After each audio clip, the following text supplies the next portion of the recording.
All right, so James and I from the Epiphany Discord channel are going to go over some of James's hands. We are both 2 and I players, and we'll most likely have pretty average analysis. Maybe not. Maybe we're both geniuses. But Yeah, yeah, genius 2.5 players. genius 2 and I players.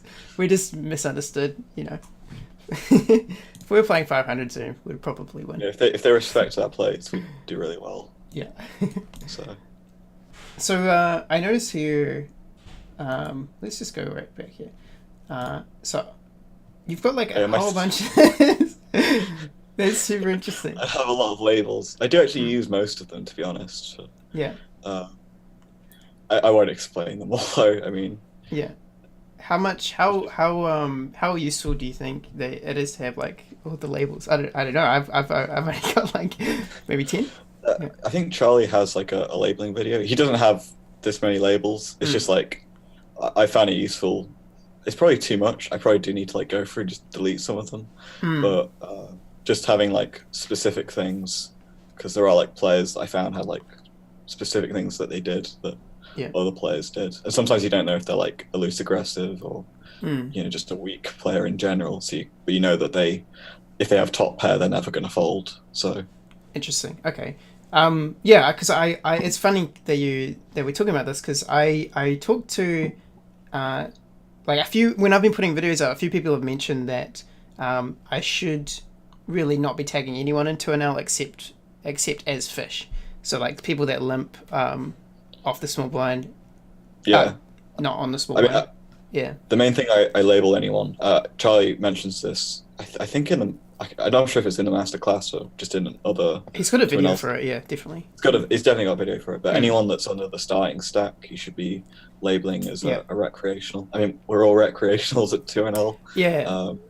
But I think it happens at higher stakes as well. Mm. And it's generally just to, I guess, show that they're not aware that they need to have the largest stack possible, so they're not getting, bullied around and stuff. Yeah. Totally.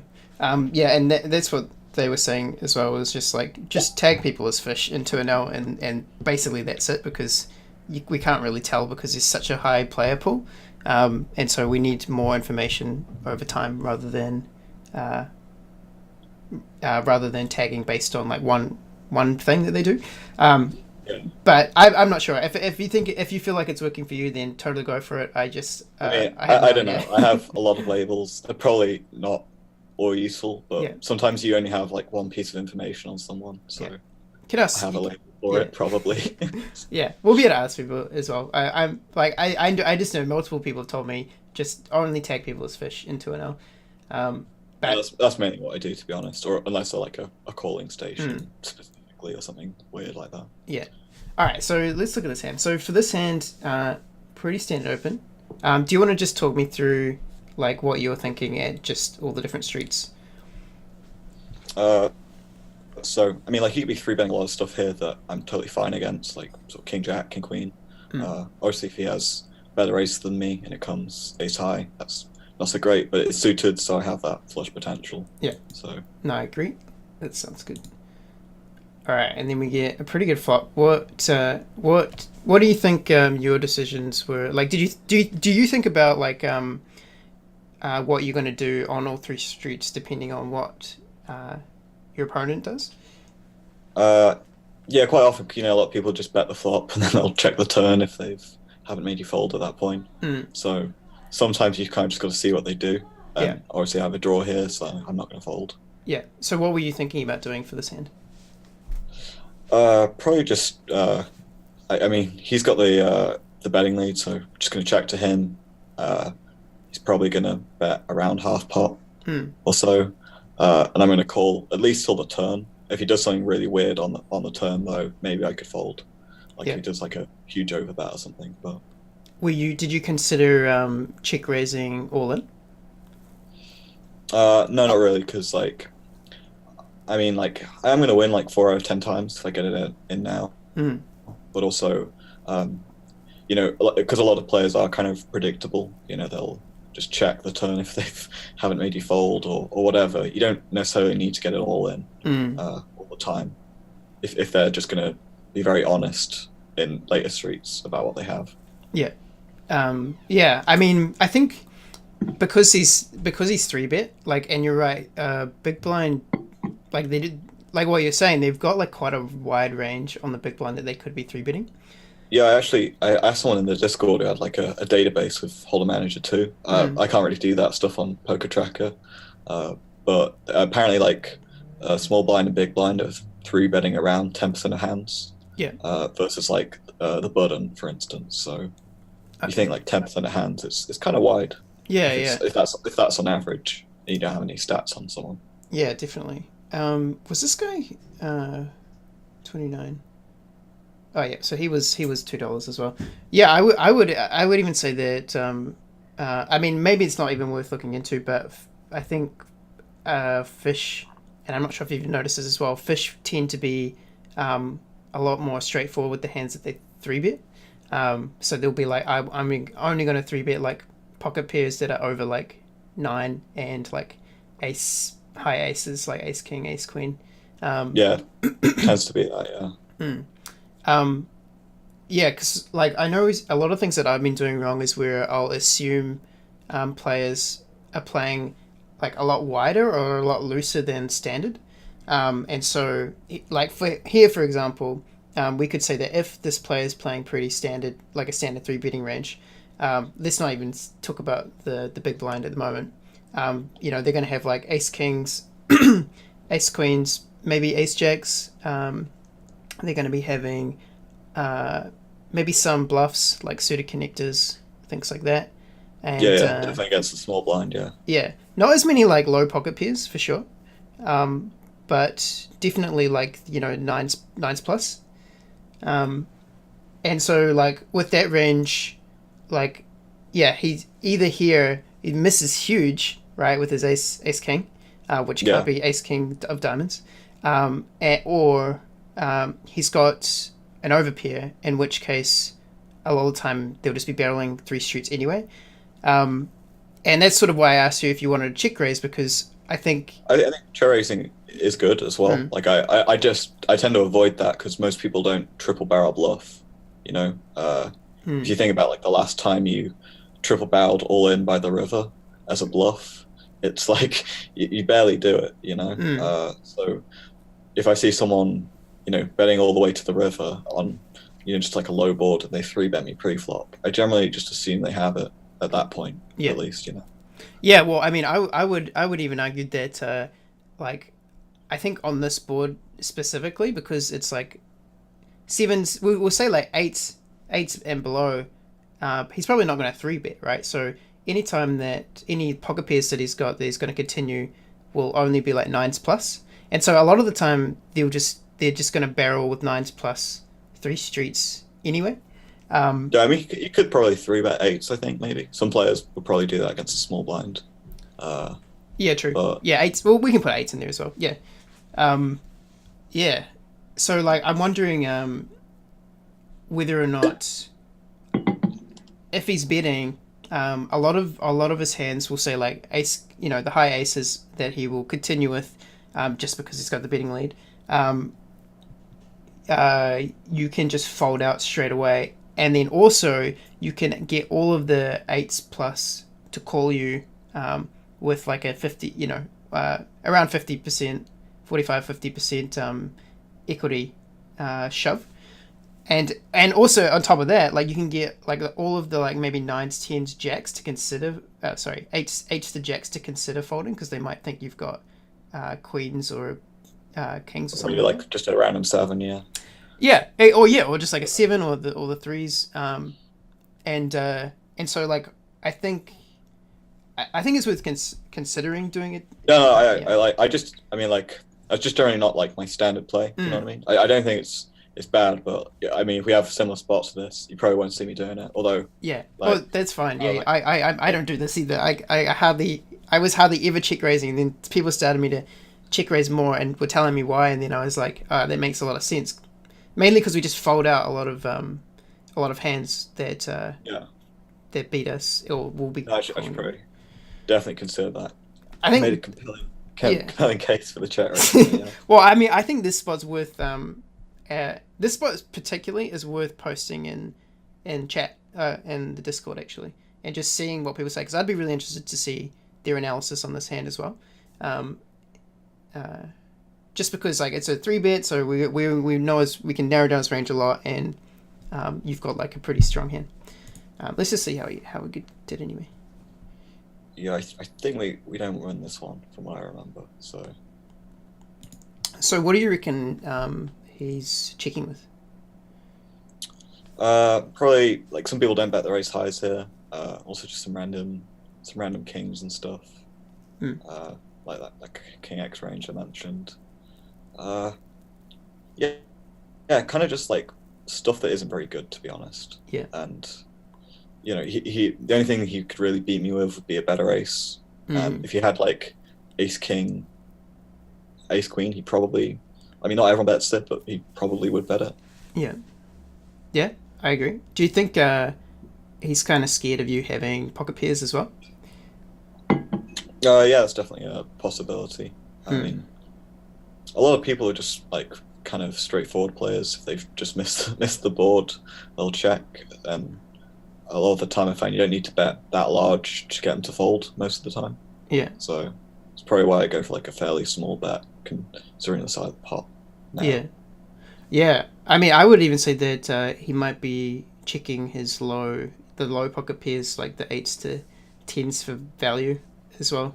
Yeah, that's true. I mean, even if he is, I still got equity by the rook. So you're totally not right. too much of a problem. Yeah. All right, let's see what happens. And if he calls, I'm getting a pretty great price to draw as well. That's true. All right, so when he calls there, what were you thinking? I was thinking, because I bet pretty small, a lot of people, like, if you bet half pot, some people are just going to stay in with random overcards. I bet, like, 33%. So it's still a chance that he's just got some random cards, like premium broadways, that he just doesn't want to fold yet. Yeah. And also some pocket pairs. And also, because of my small bet on the turn, I could easily, like, rep this, like, backdoor flush, I think, because he's just called me. He would have raised me if he had anything better, I think. And I can, with a big bet, probably get him to fold most of his garbage, and also some pocket pairs as well. Yeah, I agree. But how big do you think you need to bet? Because at the moment, you've sort of said on the turn that you're kind of weak, kind of strong. Like you're putting in money, but we're not betting very big with the 33%. And so I think it's kind of like because it's such a small bet though. He should raise me with anything that's pretty strong, right? Yeah. So like if you're calling that bet, you're not repping much either. You know what I mean? Yeah, totally. Yeah. I mean that's how I think about it at least, but maybe I'm wrong. But yeah. Well, I mean, I feel like he's calling down at the moment with pretty much eights to jacks, maybe 8s to 10. He could have the hearts. What he had, so. Yeah. He could have the hearts as well. I mean, like, in terms of like backdoors, it would make sense for him to check if he had 2 hearts, but then he's only going to have a flush 20% of the time, right? So it's true. All right, let's have a look. So I'm pretty sure I lose this hand, and no. Okay, I remembered losing it for some reason. I just remember losing everything. Yeah, that's cool. Yeah, I mean, so that sort of makes sense that maybe, he's got the, like, ace-king, maybe ace-king off with a heart or something like that. Yeah. That's pretty cool. Okay. Jack, no. I think I opened this, but do you mind if I just check my opening ranges? Because I think this was a little out of line, to be honest. I'm not entirely sure. Yeah, it's just outside, really, to be honest. I shouldn't have really opened that. Yeah.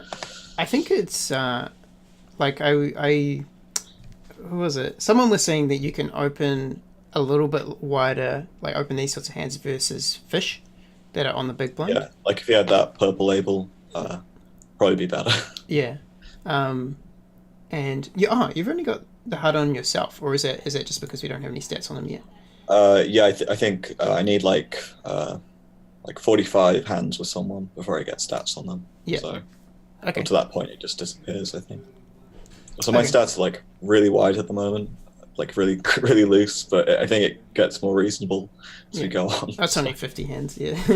So all right, we got the flop 10-6. So c betting here. What do you think? Uh, what are you hoping that is going to happen? What do you think his ranges is? uh, I mean, like he could have pretty much anything on this board, but you know, if he has like sort of maybe just some random, I can fold out a lot by just betting half pot. You know, Hmm. there's a lot that I can just fold out pretty easily. Have some back doors as well on the Yeah. turn, No, some I good agree turn with it. cards. So yeah, it's not like the worst thing if he calls either, and I can keep barreling on certain turn cards as well. Yeah. No, I agree with it. Yeah. Yeah, because the big blind generally has like what some pocket pairs and like uh, mostly like high cuts, like broadways. Like Yeah, yeah, but with only the 10 there, I think it's a good. Yeah, I think it's a good CB as well. Nice.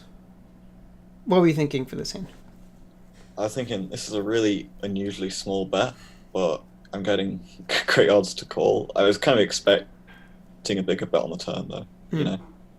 Uh, but if he's going to bet small, I found like a lot of people when they bet small like this, they generally have something pretty good, and they're gonna do like a 75% bet on the turn. Hmm. But if I can just get good odds, then I guess I should call. I mean, I know you mentioned like check raising before, so I could also go for that here, given his like small bet. It's unlikely he has a king. Hmm. He has more aces than me, but you know there aren't that many combinations left. I guess now that two kings are on the board, and Yeah. No, I agree with that. I think betting here we can almost say that like he probably I mean he could have both an ace or a king. Yeah, for sure. Um, I think it might even be because well you don't have the nut flush, but you've got like because he can still have ace ace or something like that, or yeah, like king x that um, could make the boat. But uh, yeah, raising here is sort of like in case the clubs does come, I reckon you can stack them pretty easily. Um, yeah. I mean, do you think but I should have check raised here? I mean, I generally I check raise sometimes, but generally on boards that I just think my opponent's missed. yeah, well, I tend not to do it with these like kind of flush type hands, and you know, yeah, in these spots. yeah, because I mean, but we can think about what else he would be bidding with as well. Because I think it's pretty like a standard spot for I think we get taught as well that on these sorts of boards we want to bet small and then bet big, um, because we can just rip having the king. And a lot of the time people will just fold uh, basically anything because they'll be like, oh, they've got the king. Um, and but the like just from his position though, he's got like a ton of broadways like 10 jack queen. Oh, sorry, he's got all the queen jacks, queen 10, jack 10. Um, Actually, he doesn't have all the queens, but he's got a lot of queens Yeah, and jacks and tens that he can be betting with here. And I think check raising, like he's going to be calling with his aces or kings, um, and he might call with those draws as well. That you actually beat a lot of the jacks, a lot of the jack draws without hitting anything. Uh, pocket pairs, I guess, as well. yeah, pocket pairs. You can be doing that with that because it's more likely that we've missed as well. Um,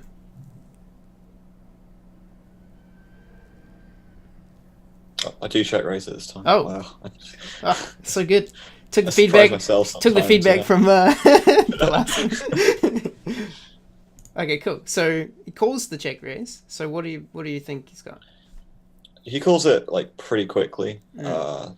So I'm kind of like concerned. I'm thinking he probably has an ace. Again, it's like less likely he has a king. Uh, but I still want to get that money in for the river if a club comes, you know. Yeah. So I don't know. Maybe I should bet less here, but I mean he's not going to call that much if a club comes anyway. So Yeah. I mean, Yeah, I'm not even sure. I think him betting that fast, it might even just be we give up. I don't know if the club Yeah. doesn't come. Because I mean, you could still have ace king, you still have aces, could still have uh, king king anything that he's going to be calling no matter what. Um, and so any bet that we do is kind of like pretty meh. I almost think that the only thing we could have done was just check raise like super huge on the flop. Well, yeah, rather than the 3x, yeah, Yeah, maybe. I have no idea actually. This is a really tricky one.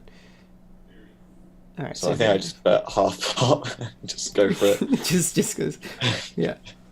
What were you hoping? So you were hoping sort of that if he I, has I was the hoping he'd fold, to be honest. That'd be really yeah. quite nice. But, uh, Yeah.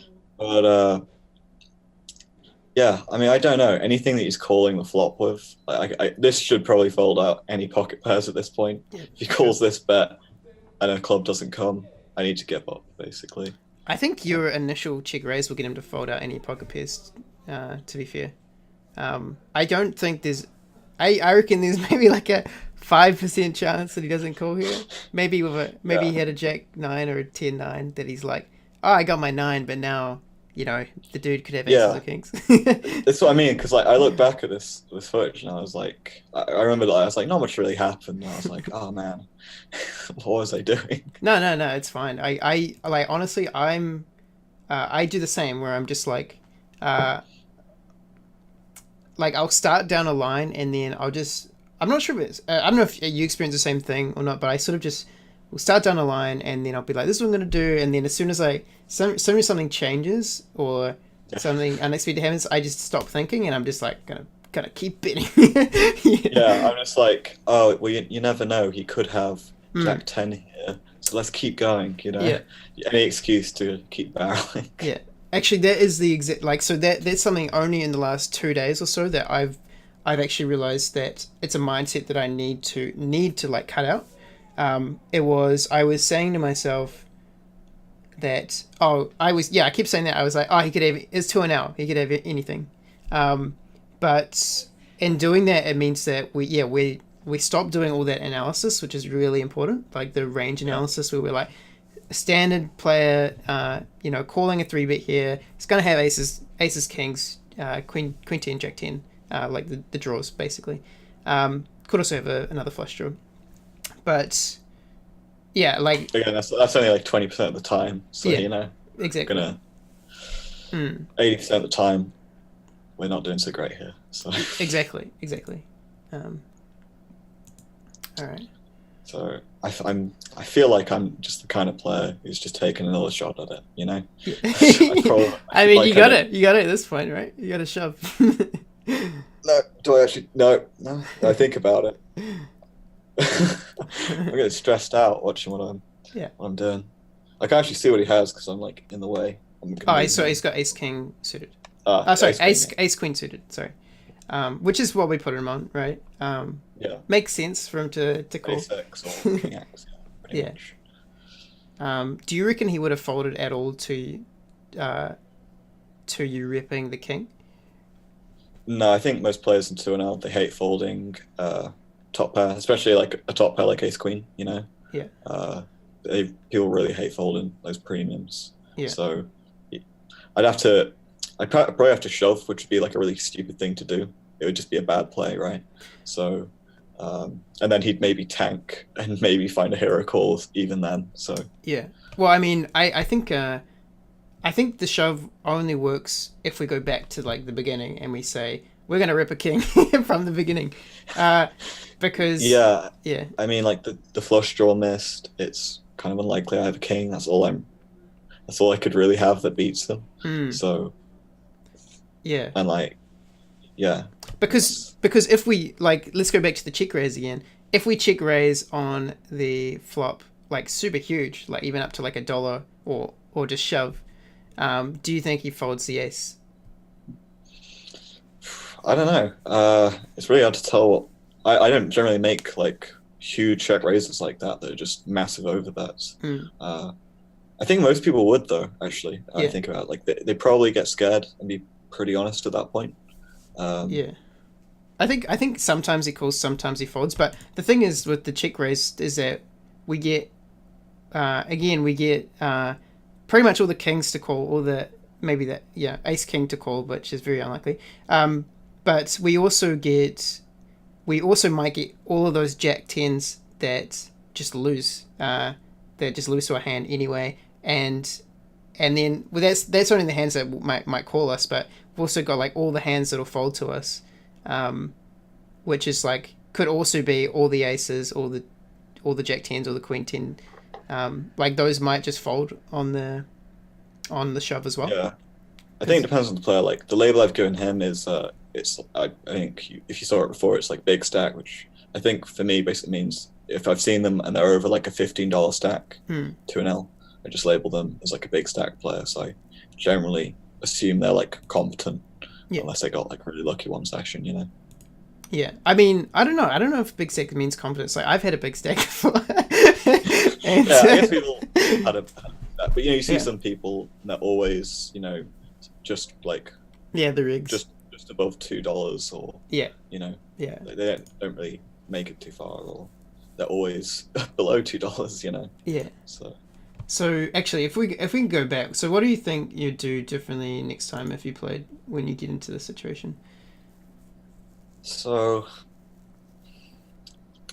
I mean, we've been for everything. I mean, he has like some aces and stuff, but yeah, I probably press the 75% button, see where that lands at.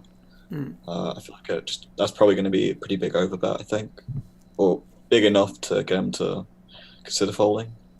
Yeah. I mean, specifically his hand though, like ace queen, maybe he'd struggle with that one. I don't know. Yeah, I mean, we could also say that. I almost think there's just two options. We either just call and we say that he's a player that's not likely to fold aces or kings, or we say that we basically go in for like $1 plus, or dollar to shove, and say that we're hoping for the flush draw and that he folds his aces. I mean, I gotta check. Like, what is it? You gotta do like a dollar divided by $1.50 or whatever. Like, yeah, 1 divided by 1.5. So it's got to work like 86% of the time for it to be profitable. And I mean, because we win 50-50 with our flush anyway, right? Plus we get to fold out all of the other. You know, we fold out all the stuff that has missed, like all the pocket pairs, like, jacks. So folding some aces out. Sorry. Yeah. So I think we do get the 50-50 just because as well people want to see bet.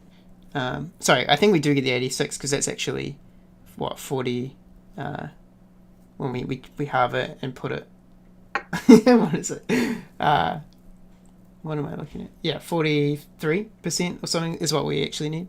So I feel like we get the 43% to win, like the equity. But yeah, I guess I was probably saying I'll try out because like if we I guess if we're in similar spots maybe start check raising really large. I guess like we'll find out whether people can fold that top pair or not. You know? Or we just lose tons of money. I mean, I've been so just today I've been playing with the new check raise strategy, and I'm already on like a $10 stack and like 400 hands, but it might just be variance. Why do you pick that up? Like